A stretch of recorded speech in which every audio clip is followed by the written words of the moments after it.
What is going on, everyone? It's the next morning, the day after the Eagles beat the Jets 31-6. How do I feel about it? Well, I really do feel the same as I did with my instant reaction. I'm underwhelmed with the Eagles offense, and hear me out. Before you start freaking out, seeing the final score, seeing that we won 31-6, seeing that we took care of business, just hear me out. The offense absolutely struggled against the Jets D. I know that the Jets actually have a good defensive front. I know that they are pretty decent at stopping the run. But they did have the 27th ranked defense in terms of passing D going into the football game in Philadelphia. And this Eagles offense couldn't execute it all. We had two passes over 15 yards. Also, Nelson Aguilar, 61 offensive snaps. Mac Hollins, 31 offensive snaps. Between the two, one catch.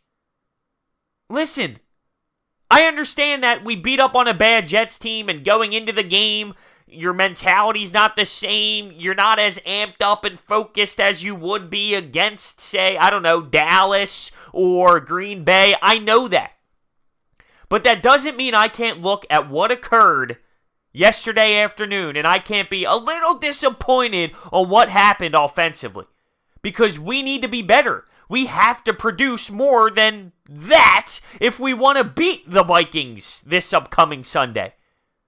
Now, Jeff Mosher, who is a very respected reporter for the Birds, talked to some players yesterday after the game, and they're not off on Tuesday.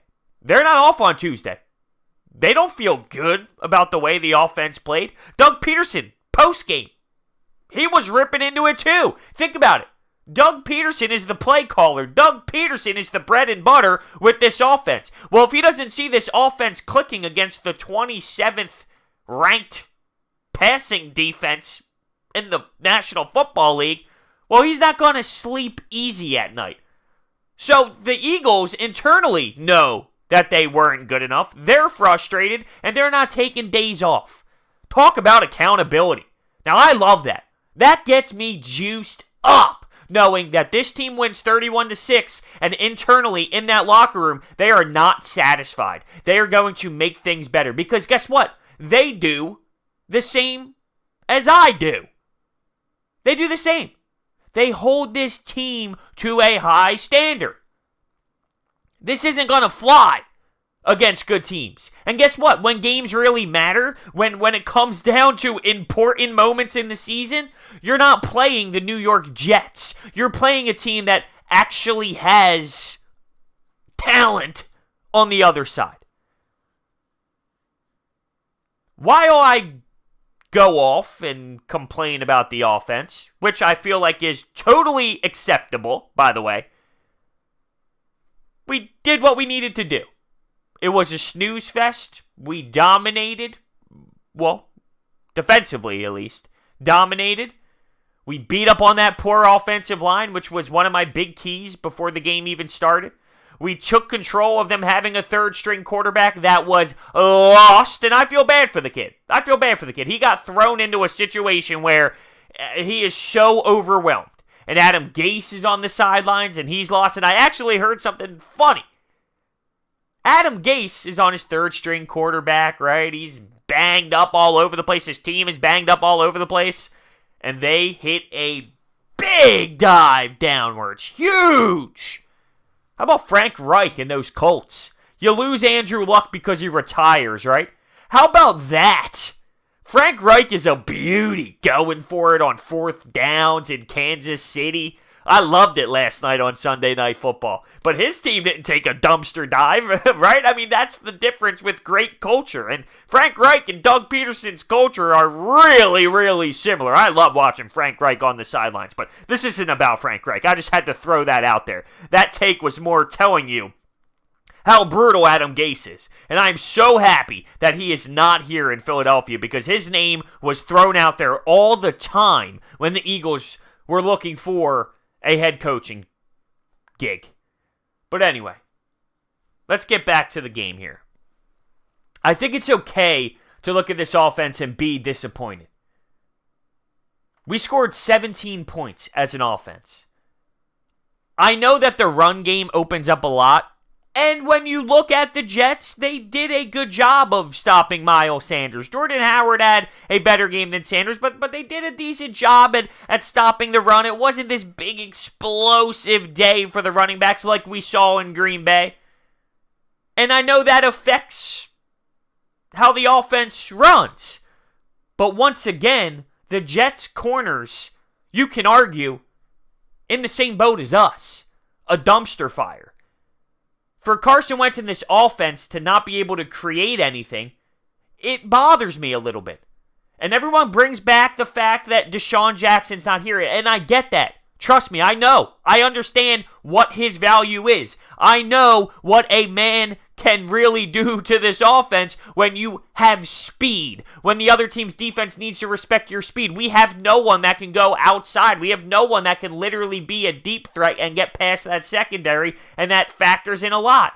But once again, we should be able to do more than what we just did. Seriously. Alshon Jeffrey's role, he's not a speed guy. He's not. You know what he brings to the table. He can go up. He can grab the 50-50 balls. He uses his body very well. He's got the nice long reach. He's got the big hands. We know. But this brings up something about J.J. Arcega-Whiteside. What did we expect this kid to do once we drafted him and when we saw him in the preseason? Right now, is this not an opportunity for J.J. Arcega-Whiteside to make something of his name? I'm very underwhelmed with him. Like, he should be out there. He should be able to contribute to this team. He's clearly not ready. Mac Hollins, Nelson Aguilar, like, those are the guys we were throwing out there, and J.J. can't crack that. Now, that's saying a lot about where J.J. Arcega-Whiteside really is. I expected a bigger role out of him if someone like Deshaun Jackson went down. And I know he's not a speed guy either, but think about what's out there on the field right now, and he can't even get in. That's very telling. And I mentioned Nelson Aguilar. Like, this is on the offense as a whole. I mentioned Nelson Aguilar. He had a great year when we won the Super Bowl. But what has he been since then? He did a very poor job of tracking that football when Carson Wentz threw that 65, 70-yard bomb. Was it the perfect throw in the world? No, it wasn't the most perfect throw in the world, but he didn't do a great job either at figuring out where the hell it was. The offensive line, I didn't think they had a great game. Once again, I respect the Jets' defensive front, but I demand more out of my offense. Because at the end of the day, this offense, no matter how great that Jets D front is, this offensive line should be able to handle that if we are going to be a successful football team down the stretch. It's okay to be a little fired up. I understand big picture that we can figure this out, and I still believe we win in Minnesota. Like, I still believe this team can make things happen moving forward. But I can be disappointed in this offense because if this doesn't get figured out, if we do play like this against a good team, we will not be able to make the run that we all believe is possible. It's funny because we were afraid of our defense in this game, somehow, right? We were afraid of our defense, our cornerbacks getting abused, our defense not getting home. And they carried us. But we never really expected this offense to look like crap against the Jets. And yes, it looked like crap to me. You can say average. Average was the word that Doug Peterson used because they did score 17 points and they had a good first drive. They had a good drive there in the third quarter. So there were moments. And sure, there were moments. But to me, you had to look better than that. You had to. Now, as for Carson Wentz as a whole, I mentioned this in my instant reaction. There were times where he tried to do a little bit too much. He misses a check down here and there, and that's what he does. He misses those check downs because he likes to make that big splashy play. That's the good and the bad of Carson Wentz, right? But he did have some moments where, you saw what he can do. And one thing that I didn't mention in my instant reaction that was very, very huge, and it goes kind of unnoticed, but in the first quarter, we had a ball get snapped right over Carson Wentz. Like, right over. It went 20-something yards behind him. He runs, picks up the ball, and throws it away. He could have picked it up and sat on it and get tackled, and we would have lost an insane amount of yards. But no. His mindset is, let me get the ball, let me throw it away so we don't lose that yardage. That's big. We scored a touchdown. Who knows if we would have scored a touchdown if he didn't make that play. That's a smart-ass play. It really is. There were some other moments in there that I liked out of Carson, like that insane duck move that he did and whatnot. And I saw some moments, but it wasn't his sharpest day. It wasn't his strongest day. I don't think he was as dialed in as we've seen before. And could that be because we're going up against the New York Jets? Yes, that's very, very possible. But that's also unacceptable, right? I mean, we want this team to be clicking on all cylinders. And I know any given Sunday, anything can happen, and you can be happy that we just won the game. Listen, I know. But I react to each game. I am breaking down this game, and in this game, I don't think we were sharp enough.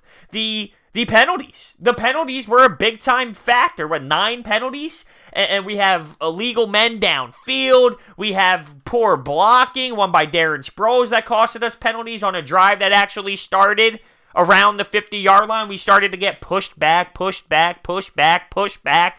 We had great field position, and before you know it, we're punting because of so many damn penalties. Now, the Jets were so bad that they had they had all these crazy penalties, like offensive linemen on the same exact play, 2 different ones with brutal penalties, and they were backed up to their end zone. And they were a mess at times. I haven't seen anything like this. This is a team that just has no identity, no structure, no talent, no belief, no fight. The Jets are actually abysmal, and I can't stand watching football like that. I couldn't imagine being a New York Jets fan, sitting down every Sunday and watching that. I feel like I wouldn't even watch it. My girlfriend's brother is a diehard Dolphins fan. I'm pretty sure at this point, he doesn't even tune the hell in, because why would you? What are you going to sit there and watch? You're going to actually sit through that garbage? I couldn't even imagine. But let's talk about some of the defensive plays, because that's what carried this football team. Now let's put a big asterisk next to it and say, remember the talent we went up against. It's great that this happened, but remember the talent we went up against. I'm not trying to be this negative Nancy, okay? I'm not. But this is reality. I'm looking at it with reality set in. If this was the Dallas Cowboys offensive line, are we having the same type of production? No. If this is a quarterback that can actually do something, any starting quarterback in the league, really, are we sacking him 10 times? No, because there's a different instinct that comes in.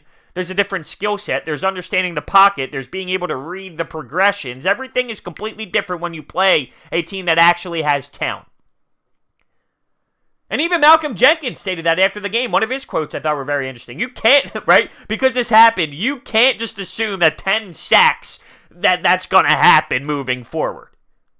It's not. It's just not. But he also stated that, yeah, all right, we can use this to build some sort of mojo moving forward, and we can use this for some confidence. Because we haven't been getting to the quarterback. Josh Sweat, same thing. Josh Sweat stated, listen, I know we're all about QB hurries and all, but come on, it's all about the sack. And sure, it is. And that's why 10 sacks is awesome. And it is impressive no matter how bad the offensive line is, because 10 sacks is hard to do. But that offensive line was something else. And when you have a quarterback back there that doesn't know what he's doing, it makes it just a little bit easier. But let's talk about it. So Brandon Graham, obviously, with the big day, right? And we saw him move inside. And when he was inside, wow! I mean, I saw something where, woo!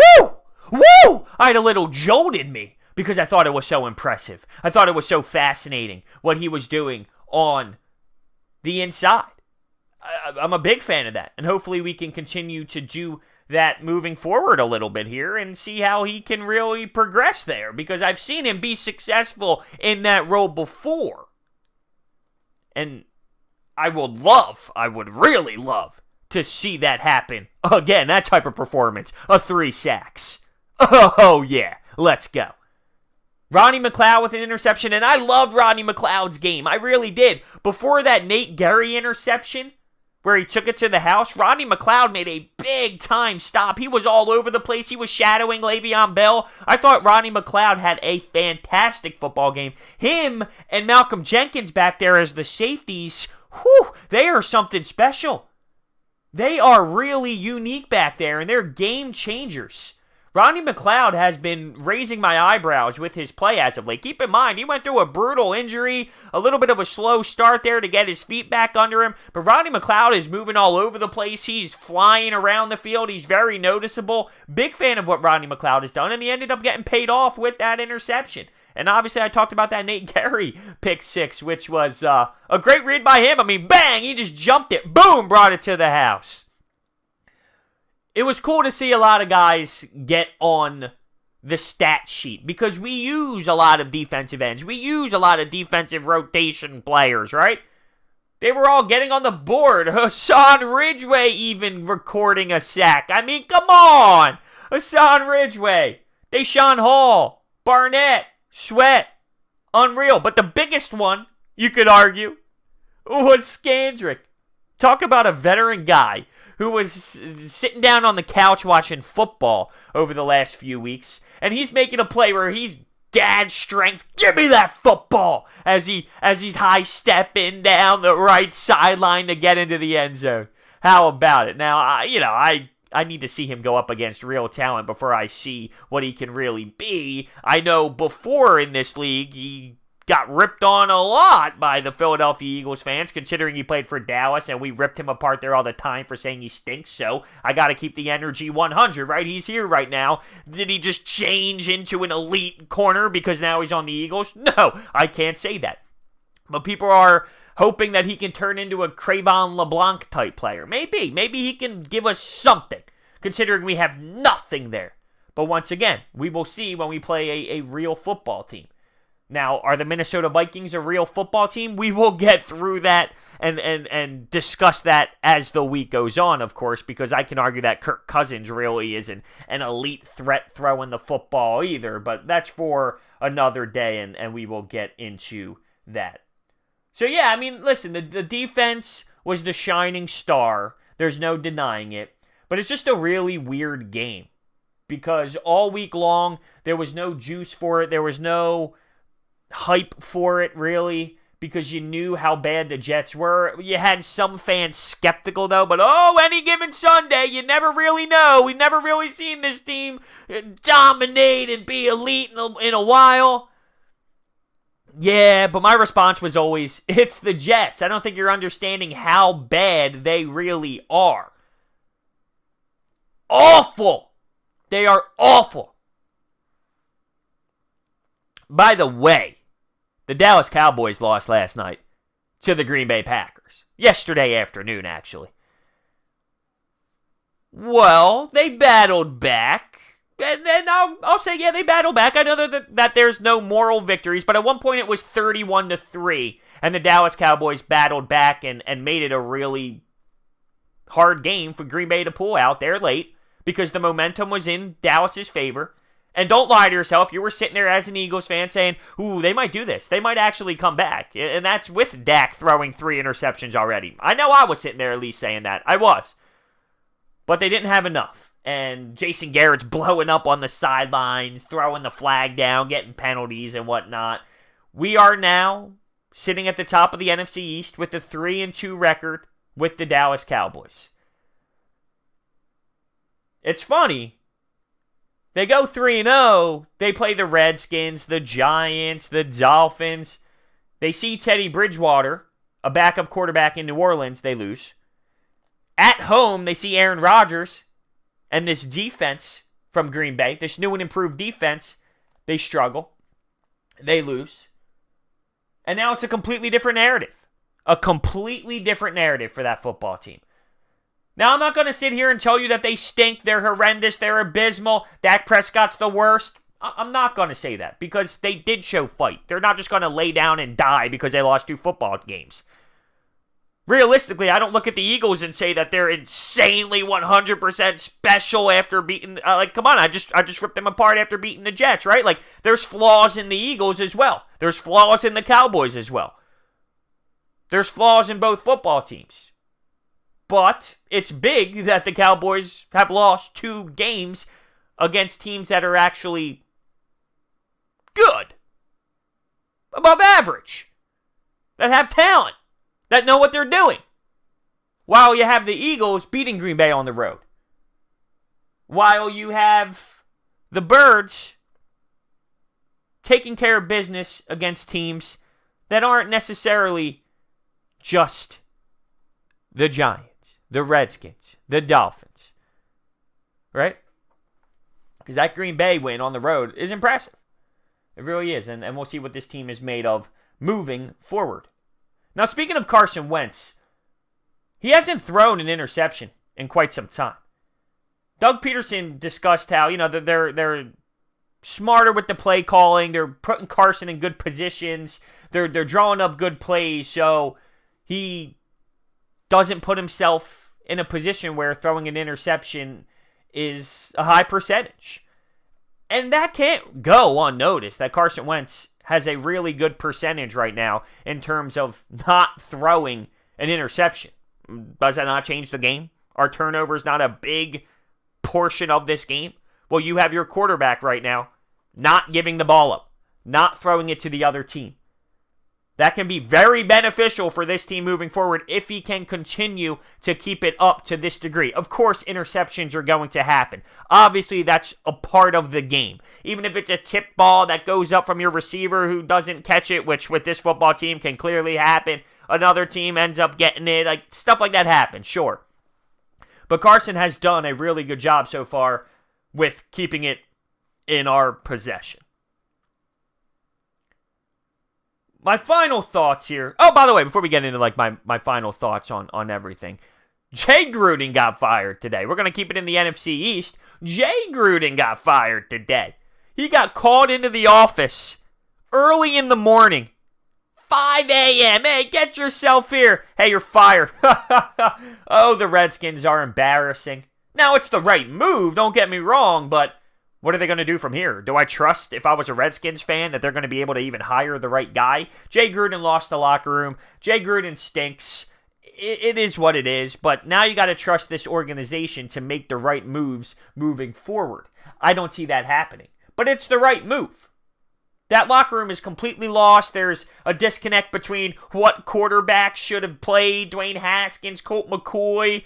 They went with Colt McCoy. They actually had the Patriots going there a little early. They had the Patriots clinching for a couple quarters or so, and then obviously the talent took over, and the Redskins are that embarrassing that they really had no shot of beating the New England Patriots. But clearly a disconnect there, and you're going to see a division team making a move internally and trying to get on the right track. Remember, though, last year the Redskins were in play for a little bit. It was almost as if they were fake in play, similar to the Phillies 2 years ago being in first place late into the season, but we all knew they weren't good enough. Well, that was the same with the Redskins last year. They were in first, they had control of the division, they were winning football games, but we all sat there and said, there's no way the Redskins are actually that good, right? So we knew that, and then of course they started to fall apart there late.